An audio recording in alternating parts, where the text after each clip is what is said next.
The attack comes at dawn, when the mist still clings to the canopy like a shroud and the forest floor is soft with dew. She does not see them until it is too late. 3 females, moving as one, their eyes locked on her with an intensity that speaks of decisions already made, alliances already forged, violence already justified in their minds. Her name, if chimpanzees had names, would be something quiet, something overlooked, because that is what she has always been in this troop of 37. Quiet, overlooked, irrelevant.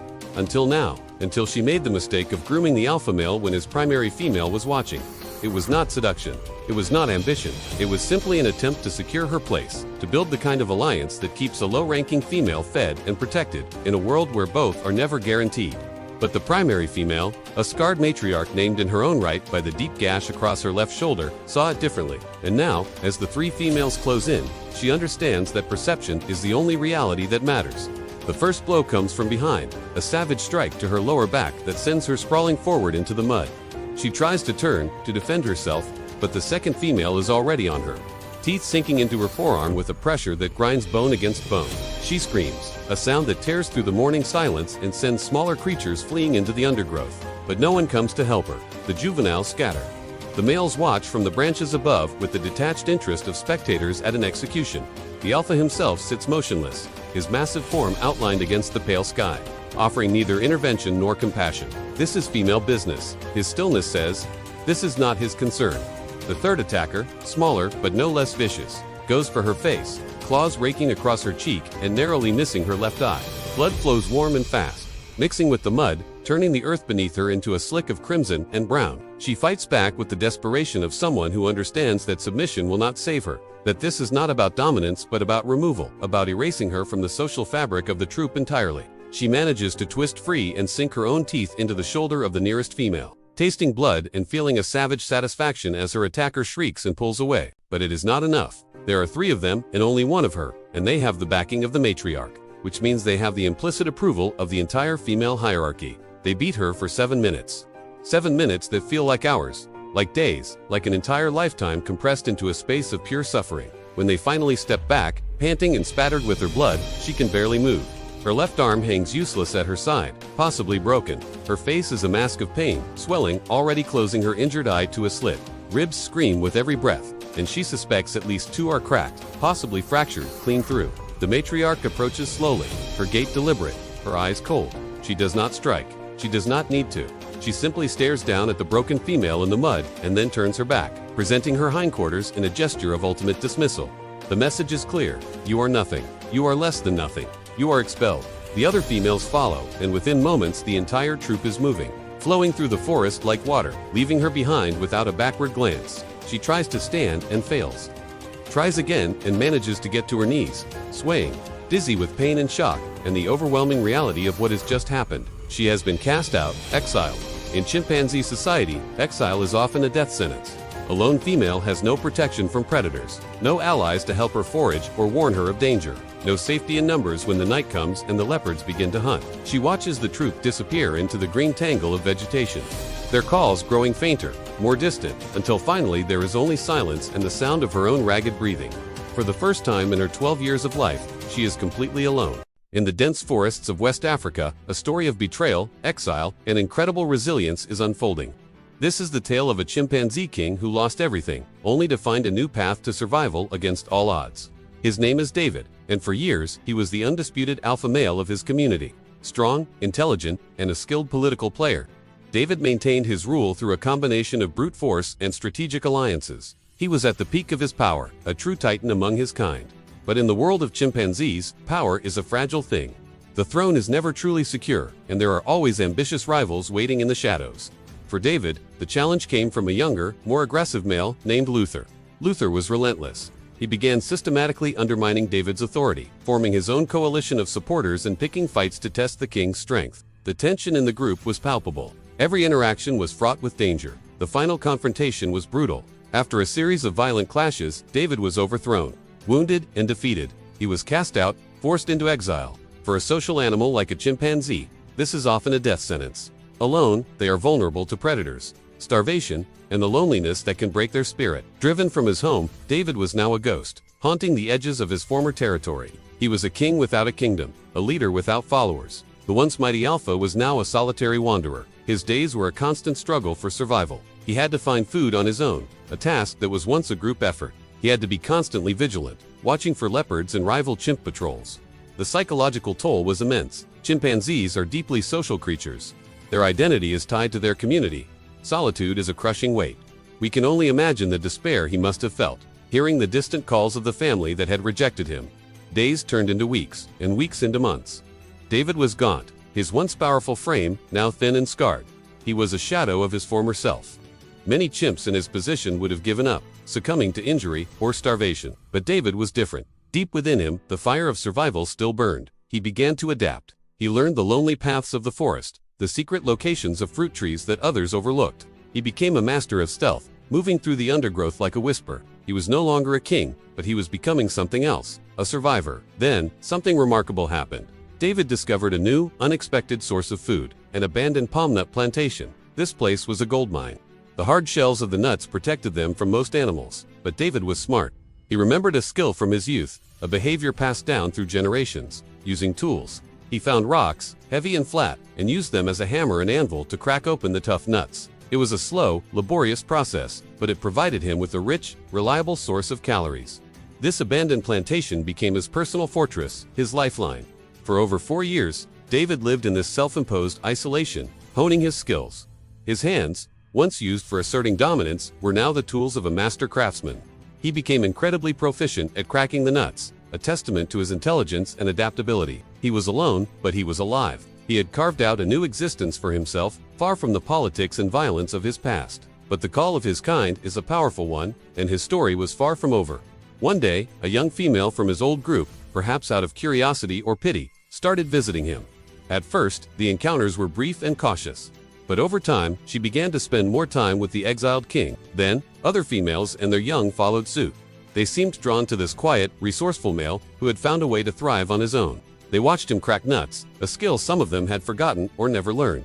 They were intrigued. What David offered wasn't dominance, but something far more valuable: knowledge and resources. He was the keeper of the palm nut grove, the master of the stone tools. The females began to bring their own nuts to him, and he would share his bounty. A new, fragile community began to form around him, not based on fear and aggression, but on cooperation and mutual benefit. It was a society built on a different kind of power. The young males, including his old rival Luther's subordinates, started to notice. They saw the females gathering around David, sharing in his food. Intrigued, they too began to approach.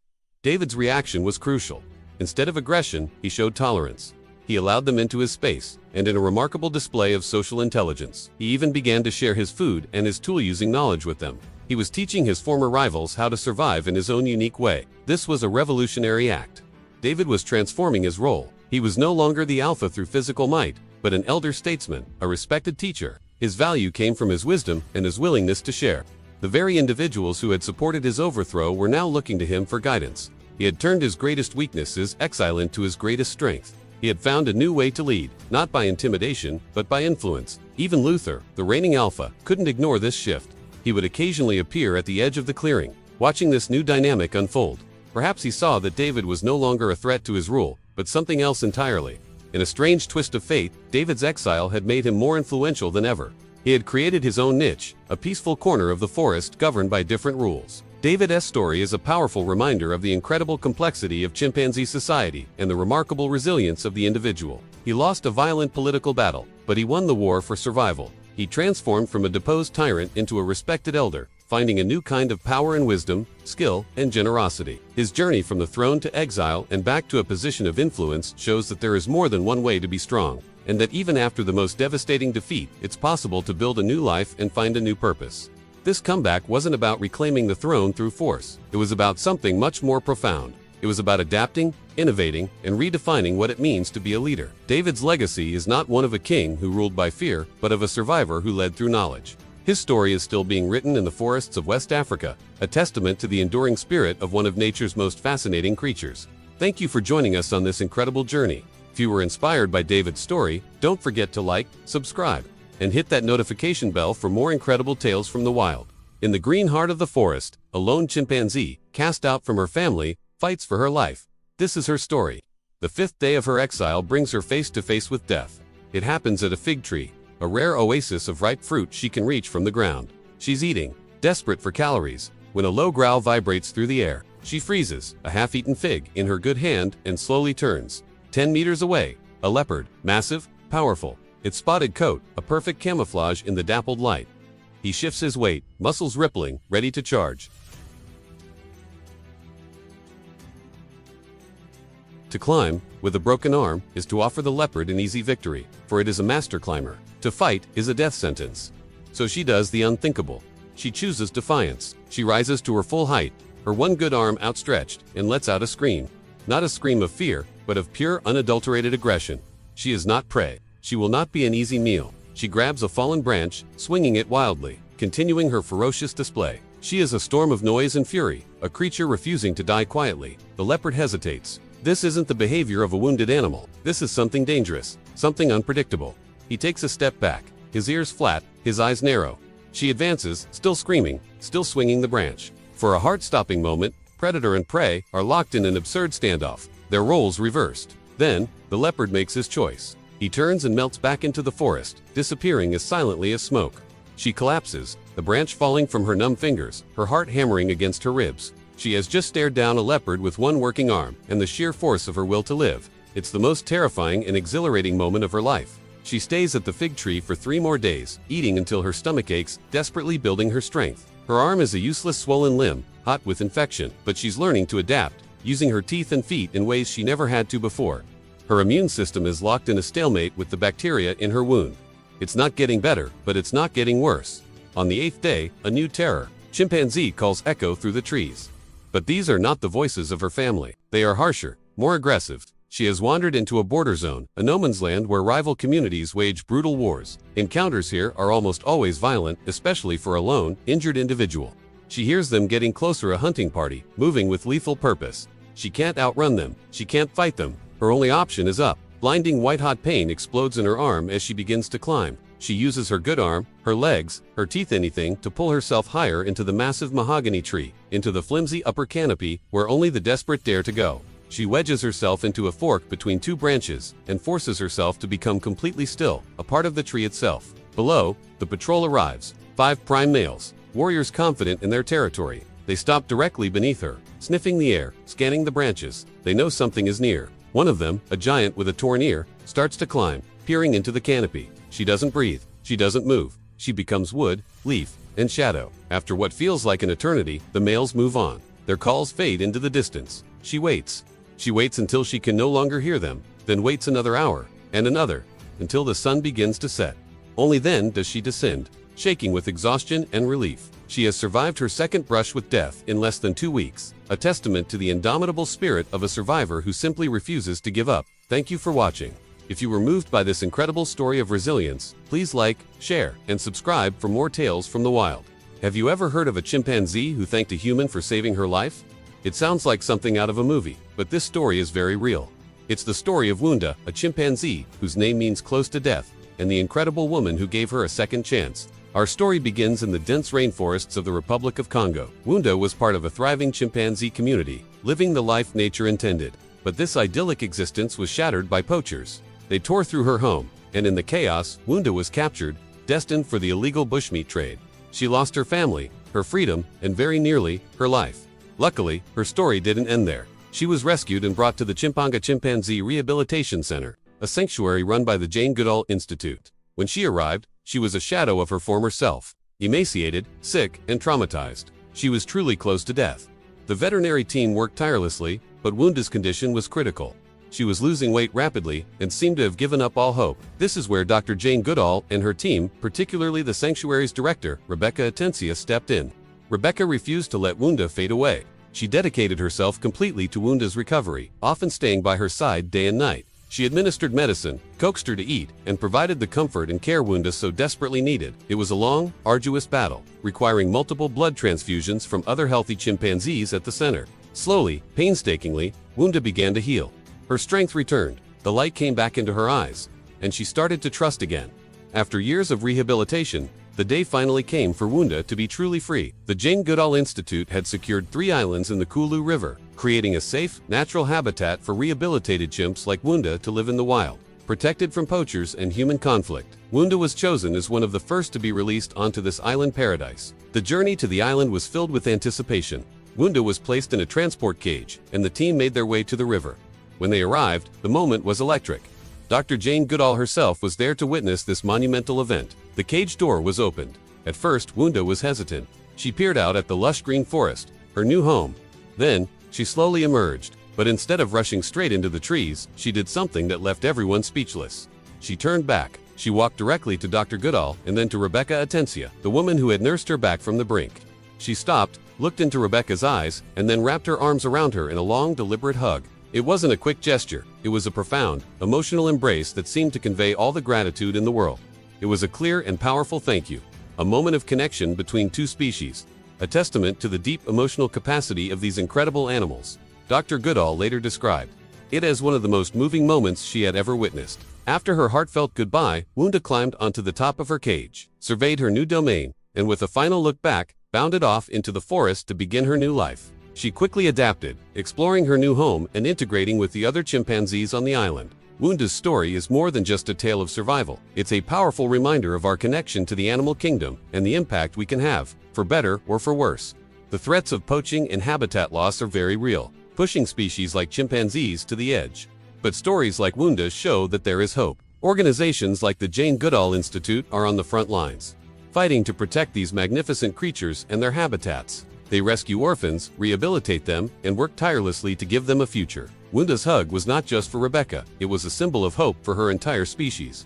It shows us that compassion, dedication, and respect can bridge the gap between our worlds. Today, Wunda thrives on her island sanctuary. She is a symbol of resilience, a survivor who not only got a second chance at life but also reminded the world of the deep, emotional lives of our closest animal relatives. Her story continues to inspire people around the globe to take action and protect the incredible biodiversity of our planet. Thank you for watching this incredible story. If you were as moved as we were, please like this video and subscribe to our channel for more amazing stories from the natural world. Let us know in the comments what you thought of Wunda's unforgettable hug.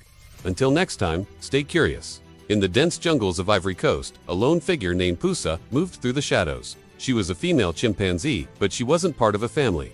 Years ago, she had been exiled from her troop, forced to wander alone, a harsh sentence in the highly social world of chimpanzees. Her days were a solitary struggle for survival, a constant search for food and a safe place to rest, all while avoiding the dangers of the forest. The memory of her troop, the grooming, the play, the shared sense of belonging, was a distant, painful echo. For a chimpanzee, loneliness is more than just an emotion, it's a threat to their very existence. One day, while foraging, Pusa stumbled upon a heartbreaking sight. A tiny infant chimpanzee, barely a few months old, was lying alone on the forest floor. It was weak, whimpering, and utterly helpless. Where was its mother? Had she fallen victim to a predator, or perhaps an accident?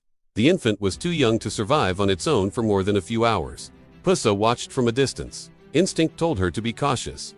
An infant meant a troop was nearby, and approaching could mean a violent confrontation with protective adults. Her own lonely existence was proof of how unforgiving chimpanzee society could be. She could have walked away. She could have prioritized her own safety and continued her solitary life. But something held her back. The infant's cries were a universal language of distress, a sound that transcended social status and past traumas. Pusa hesitated, her mind a swirl of instinct and a long-dormant empathy.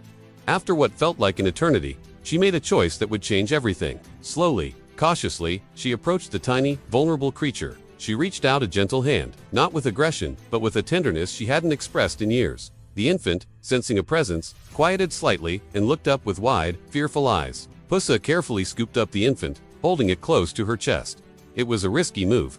The scent of another troop was all over the baby, yet, the warmth of the small body against hers seemed to awaken a powerful, protective instinct. She began to groom the infant, a fundamental act of comfort and bonding among chimpanzees. She cleaned its fur, checked for insects, and held it securely. For the first time in a long time, Pusa wasn't just a solitary exile. She was a caregiver. She had a purpose beyond her own survival. The next few days were a blur of newfound responsibility. Pusa carried the infant everywhere, cradling it as she moved through the trees. Finding food was now twice as hard. She had to find things that were not only nutritious for herself but also soft enough for the infant, who was still dependent on milk. She would chew fruit into a soft pulp and gently feed it to the little one. At night, she built her nest with extra care, making it a secure and warm cradle for two. The bond between them grew stronger with each passing hour. The infant, who had been on the brink of death, began to regain its strength. clinging to Pussa as its new lifeline. Pussa, in turn, found a profound comfort in the infant's dependence. The loneliness that had gnawed at her for years began to recede, but their fragile peace couldn't last forever. The forest has eyes and ears. One morning, the air was split by the loud calls of a chimpanzee patrol. It was the infant's original troop, and they had found them. The dominant males, large and imposing, displayed their strength, hooting and drumming on tree trunks. This was the moment Pussa had dreaded. For an outsider to be found with an infant from another group was a capital offense. It could be seen as a kidnapping, an act that would be met with extreme violence. Pussa's survival instincts screamed at her to run, to abandon the infant and save herself. But she didn't. Instead, she held the infant tighter.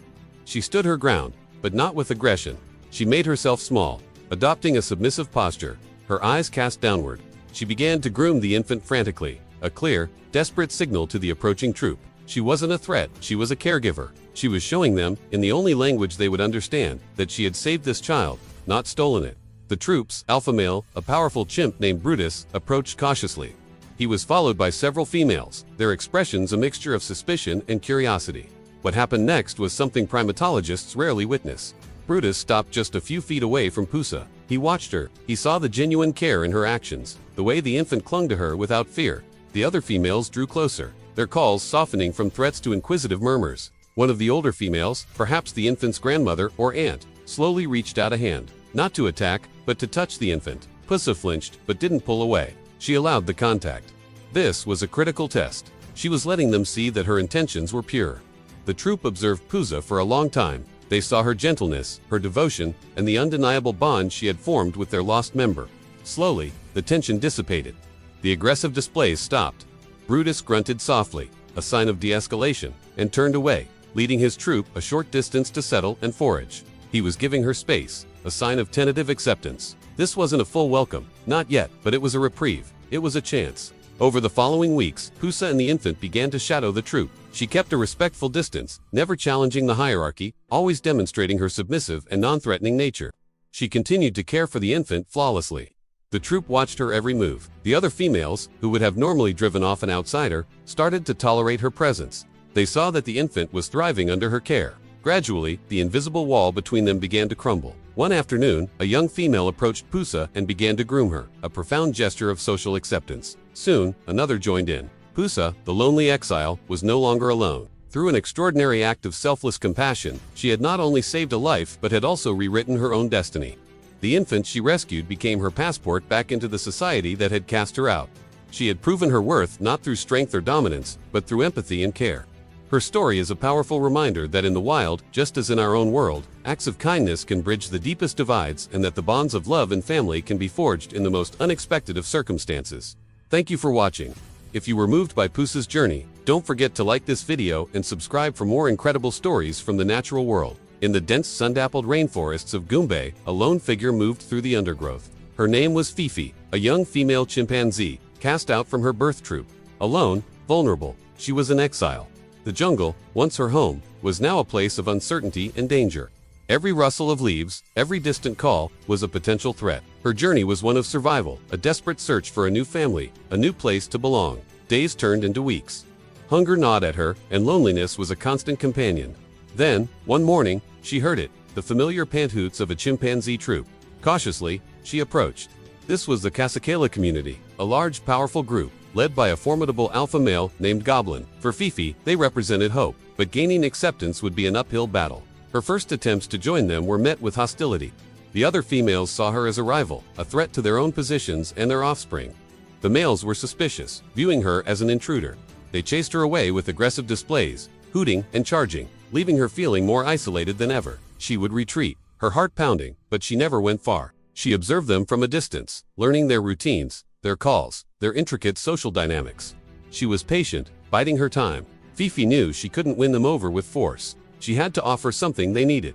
She started to use her knowledge of the forest, knowledge passed down from her mother. One dry afternoon, when the troop was listless and struggling to find food, Fifi led them, indirectly, to a hidden grove of ripe figs she had discovered. She would eat a few, then move on, leaving a clear trail for the others to follow. At first, they were hesitant, but the temptation of the sweet fruit was too strong. They followed, and they feasted. This was her first small victory. She wasn't just a stranger anymore, she was a provider. She repeated this pattern. finding hidden water sources during a dry spell, and locating rare nutrient-rich plants.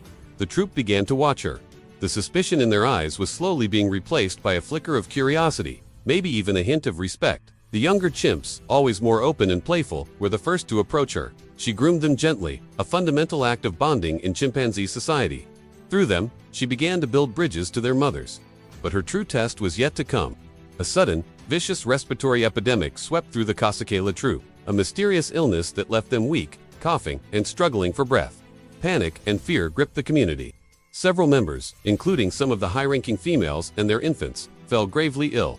The troop's usual healers were overwhelmed and unsure what to do. The sick were often isolated, left to their fate. This was Fifi's moment. She remembered her mother using specific leaves and herbs to treat similar ailments. While others kept their distance from the sick, Fifi went to them. She sought out the espalier leaves, a plant known for its medicinal properties. She would carefully select the leaves, chew them into a pulp, and gently apply the paste to the chests and foreheads of the feverish chimps. She brought them water, coaxed them to eat soft fruits, and stayed by their side, offering comfort through grooming and soft vocalizations. Her most critical patient was Melissa, a high-ranking female, and her young infant, who was fading fast. Melissa, who had once been one of Fifi's harshest critics, was now helpless. Fifi worked tirelessly, day and night, tending to both mother and child. She cleaned them, fed them, and never gave up hope. Slowly, miraculously, the fever broke. Melissa's breathing eased, and her infant began to stir with renewed energy. The recovery of Melissa and her baby sent ripples through the troop. Others who Fifi had cared for also began to heal. They saw that she wasn't a threat, but a savior. The very individuals who had shunned her now looked at her with gratitude and awe. The mothers of the young chimps she had groomed became her staunchest allies. They would groom her in return, sit beside her, and share their food with her. They formed a protective circle around her. Even the powerful males took notice. Goblin, the alpha, observed her with a new understanding. He saw her value, not just as a provider of food, but as a keeper of ancient knowledge, a force for stability and healing within his troop. One evening, as the group settled for the night, Goblin approached Fifi. He sat near her, not with aggression, but with a quiet acknowledgement. He gave a soft pant grunt, a sign of respect and acceptance. The threat of violence was gone, replaced by a sense of peace. Fifi was no longer in exile. She had found her place, not by force, but through intelligence, compassion, and unwavering resilience. She had faced rejection and turned it into an opportunity. She had transformed suspicion into trust and hostility into alliance. Her journey from a lonely outcast to a revered healer was complete. She had become an integral part of the Kasakela community, her status secured not by lineage or dominance, but by the lives she had saved and the bonds she had forged. Fifi's story is a powerful reminder of the incredible social intelligence and emotional depth of chimpanzees. It shows us that in their world, just as in ours, compassion and courage can overcome even the deepest divisions. It's a testament to the strength of one individual to change her destiny and, in doing so, to save her new community. The once exiled female had finally found her home, not just in the forest, but in the hearts of the troop she had fought so hard to join. Thank you so much for watching. If you were moved by Fifi's incredible story, please hit that like button and subscribe for more amazing tales from the animal kingdom. See you in the next one. The rival troop comes at the end of the dry season, when tensions are high and resources are scarce and the boundaries between territories are contested with increasing violence. She is foraging with a small group of females when she hears the alarm calls. The distinctive bark screams that mean danger, enemy, run. They drop their food and flee back toward the center of their territory, where the males are resting. She can hear the rival troop behind them, crashing through the undergrowth. Their calls coordinated and aggressive, the sound of warriors who have decided that diplomacy is over and violence is the only language that matters. The troops meet at the edge of a ravine, a natural boundary that has marked the Territorial division for years. But the dry season has reduced the water flow to a trickle, and what was once an uncrossable barrier is now merely an inconvenience. The rival troop's alpha stands on the opposite bank, a younger male than her own alpha but no less formidable, his body language radiating aggression and certainty. Behind him are at least 10 adult males, more than her troop can field. The numbers are wrong. The tactical position is wrong. This is not a confrontation her troop can win through direct combat. Her alpha knows this. She can see it in the tension of his shoulders, the way his eyes track the enemy forces, calculating odds and finding them unfavorable. But he cannot show weakness, cannot back down without losing face, without potentially losing his position to subordinate males who might interpret retreat as cowardice. The two leaders scream at each other across the ravine, a ritual display of dominance that would normally end with both sides withdrawing to avoid actual combat. But the rival alpha does something unexpected. He crosses the ravine. It is a violation of every unspoken rule. every tactical convention that has prevented these confrontations from escalating into full-scale warfare. Once he crosses, he is in her troop's territory, and his males follow him, and suddenly, this is not a boundary dispute but an invasion. The fighting is immediate and savage. Males grapple and bite, going for throats and groins, and any vulnerable point that might give advantage. Females scream from the trees, some fleeing with infants, others joining the combat.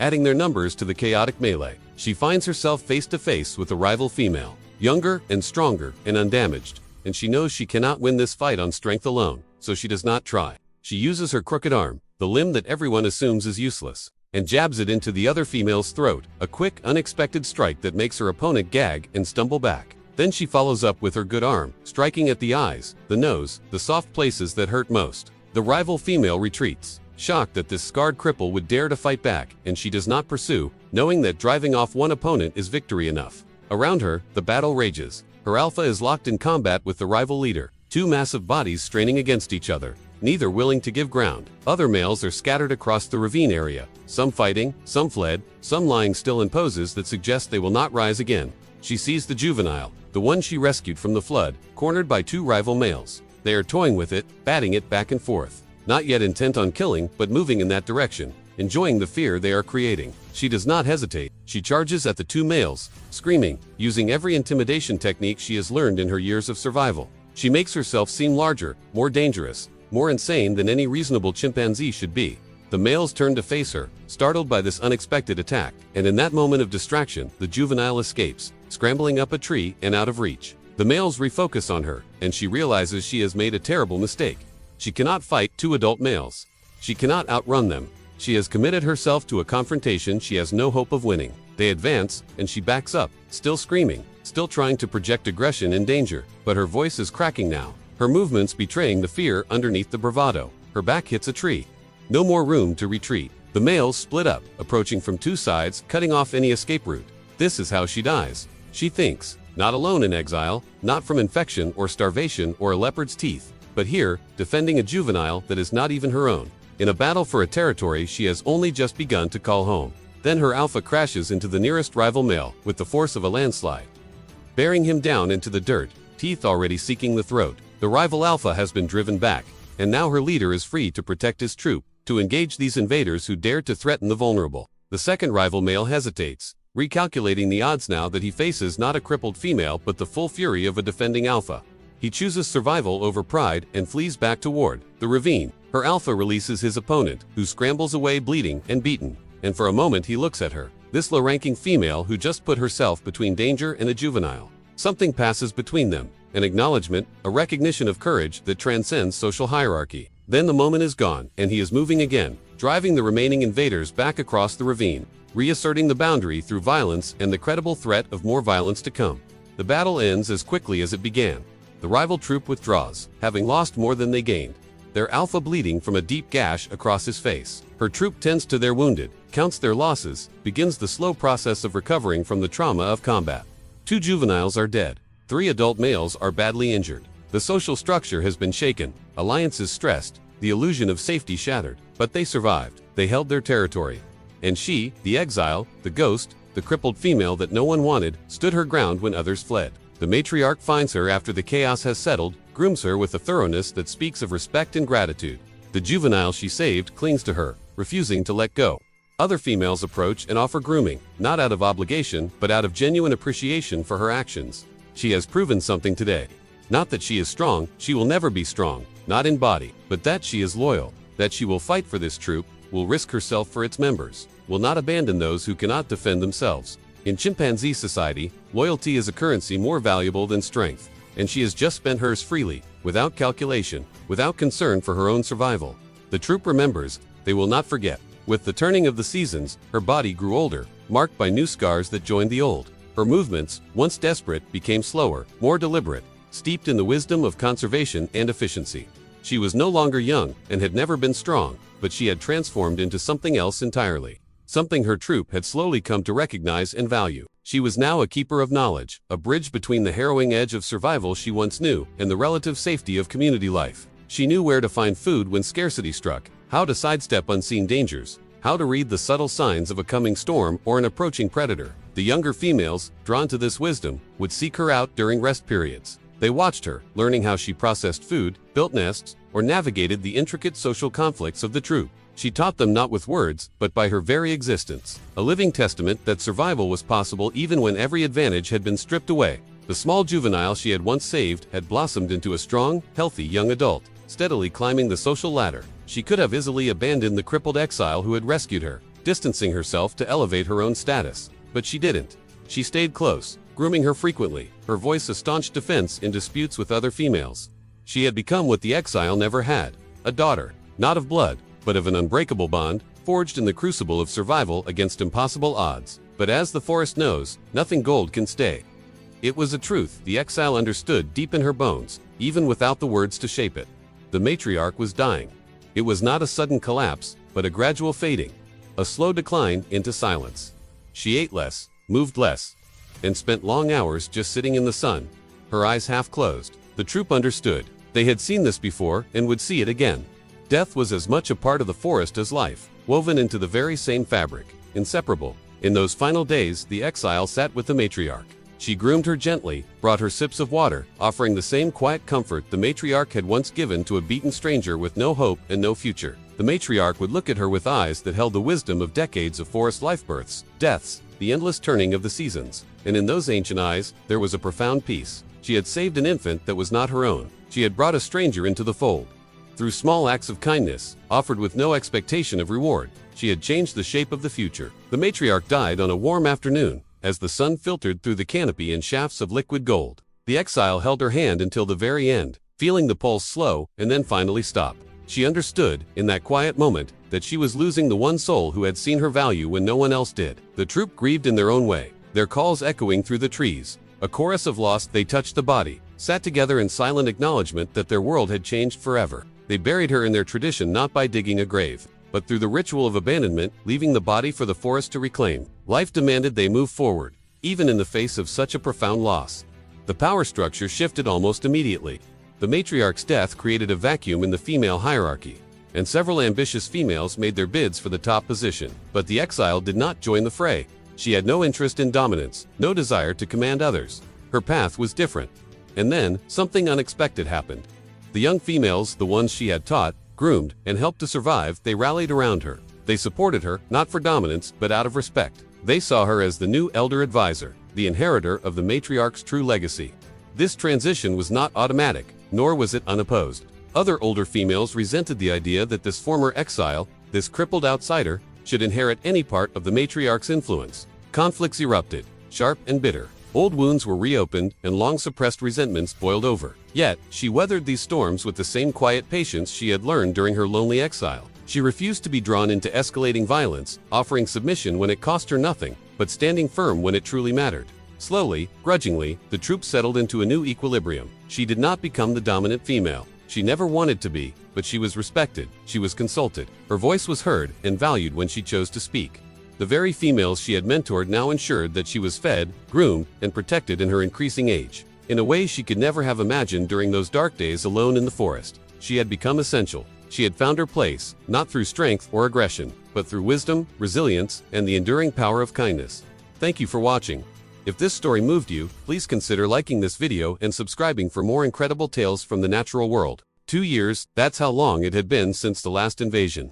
But this time, the rival troop came back not as conquerors, but as refugees. They stumbled out of the forest, a ghost of their former strength. A terrible sickness had swept through their community, the same kind of relentless plague that had nearly wiped out our own troop years ago. More than half of them were gone. The survivors were desperate, starving, their eyes hollow with grief and fear. They were willing to risk a war they couldn't win, just for the slimmest hope of mercy. At the ravine, the border of our world, the two alphas met again. But everything was different now. The rival alpha, once so arrogant and powerful, was now older, scarred by leadership and loss. His small, ragged band of survivors huddled behind him, too weak and broken to fight. He didn't challenge, he begged. This had never happened before. Chimpanzee troops don't merge. You defend your territory, you don't share it. Every law of our society screamed that the weak must be driven off, that resources are for us and us alone. Compassion ends where family ends. From the high branches, the old exile watched it all unfold. She said nothing. Her body, bent and aged, was too fragile for the politics of the ground. but her mind was as sharp as ever. Our alpha, Torn, looked to his senior females. What should he do? Their answer was swift and brutal.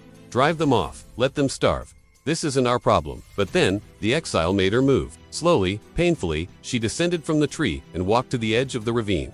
She looked at the starving troop, at their sick and wounded, and in their desperation, she saw a reflection of herself 9 years ago, beaten, exiled, and left for dead. She saw the infant she had pulled from the floodwaters. She saw every brutal, lonely moment that had brought her to this impossible place. A place where her voice, finally, mattered. She turned to her alpha, and with a simple gesture, she signaled acceptance. The troop erupted. It was chaos, confusion, anger. This was madness. It violated every rule, every instinct.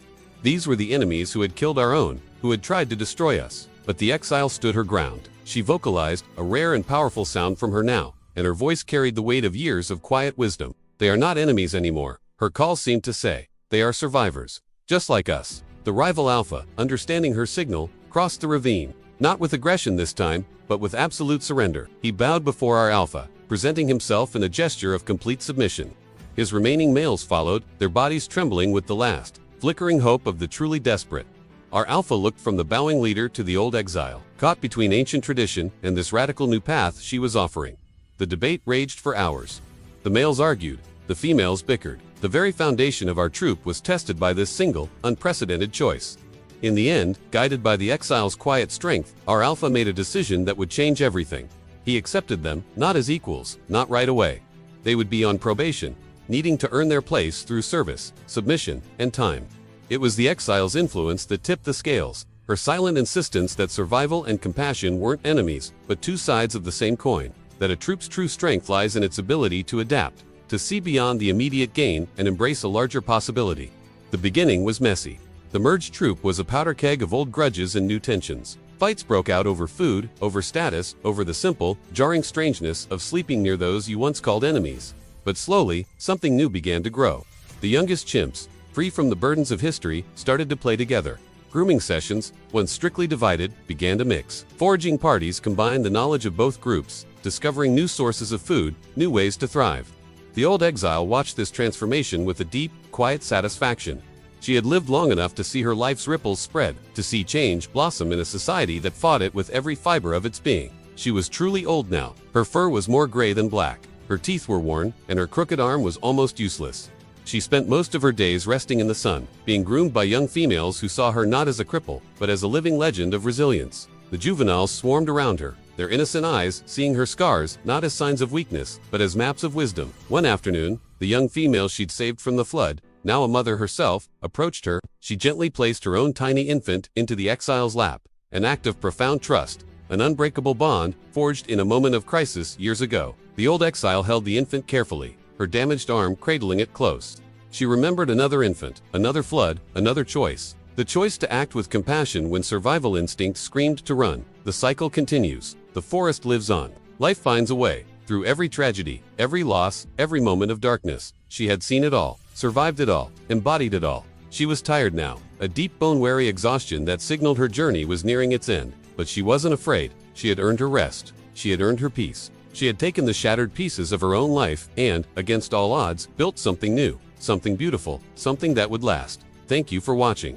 If this story moved you, please consider subscribing for more tales from the wild heart of our world. The last day of her life begins like any other, with the slow process of waking in her nest, her joints stiff and protesting, her body a catalog of old injuries and the simple wear of survival. She does not know it is her last day. The forest does not announce these things. She grooms herself slowly, methodically, and then descends to join the morning foraging, moving at her own pace while the younger members of the troop range far ahead. She finds a termite mound and works it with her good hand. The technique perfected over decades of practice, the insects rich with protein and fat. A young male, one of the former rivals who has been fully integrated into the troop, sits nearby and watches her technique, learning. She does not mind. She has always taught through demonstration, and it costs her nothing to share this knowledge. The morning is warm, and the forest is alive with the sounds of birds and insects and the distant calls of other troops marking their territories. She rests in a patch of sunlight, feeling the warmth soak into her old bones, and she watches the troop move around her in their complex dance of relationships and hierarchies and bonds. The female she saved, now a high-ranking member of the social structure, grooms her with gentle thoroughness. They do not vocalize, they do not need to. Everything that matters has already been communicated through years of proximity and shared experience. When the afternoon rain comes, soft and warm, she simply sits in it, letting the water run through her fur, washing away the dust and the termite debris. The troop seeks shelter, but she stays where she is, content in this moment of simple existence. She has survived so much, a brutal exile that should have killed her. Starvation, infection, predators, battles, disease. She has outlived enemies and friends alike, has seen the births of a new generation and the deaths of the old, has carved a place for herself in a world that had no space for her. The young ones watch her sitting in the rain, and they see something they cannot quite articulate. They see endurance. They see the possibility that even the broken can become whole in their own way. That status is earned through deeds rather than granted through birth. That kindness and strength are not mutually exclusive. As the sun sets, she climbs to her nest one final time, the ascent taking longer than it once did, her breath coming hard by the time she settles into the familiar cradle of branches. She can see the troops settling around her, the mixed families of former rivals now indistinguishable from birth members, the juveniles playing in the dying light, the mothers nursing infants who will carry forward into a future she will not see. She closes her eyes, not to sleep yet, just to rest them, and she feels a deep sense of completion. She did not ask to be exiled. She did not choose the suffering that shaped her, but she chose how to respond to it, chose survival over surrender, chose compassion over bitterness, chose to build rather than destroy. In the language of the forest, in the currency of chimpanzee society, she has achieved something remarkable. She has transformed from nothing into someone who mattered, from victim into victor, from exile into elder. The darkness comes gently, not as an enemy but as a familiar companion, as much a part of the natural cycle as the dawn that will follow. Her breathing slows, evens out, becomes peaceful. Around her, the forest continues its ancient rhythms, indifferent to individual deaths but shaped by the cumulative weight of individual lives. She has left her mark on this place, on this troop, on the young ones who will remember her and carry forward the lessons she taught without words. In the morning, they will find her still in her nest, peaceful, her long struggle finally ended. They will grieve in their way, vocalizing their loss, touching her still form, acknowledging that something important has passed from their world. Then they will move on, because the forest demands it, because life continues regardless of death, because survival waits for no one. But they will remember. The young female she saved will tell her own infants the story, through gesture and sound and demonstration, of the scarred exile who became an elder, who showed them that compassion is not weakness, that survival is not only for the strong, that every life has value if you fight to give it meaning. The forest remembers nothing. The forest forgets everything. But the troop, the living, breathing community she helped to build and shape and transform, they carry her forward in the patterns of behavior she modeled, in the acceptance they extend to strangers, in the resilience they show in the face of hardship. She was beaten, she was broken, she was cast out to die, and she refused. She survived and she thrived, and she changed the world around her through the simple, stubborn insistence that her life mattered, that she deserved to exist. That kindness repaid is worth more than strength hoarded. In the end, that is enough. That is everything. The sun rises on a forest that has seen 1,000,000 deaths and will see 1,000,000 more. But this death, this small ending of one battered life that refused to surrender, ripples outward in ways that will echo through generations. The exile is gone, but what she built remains.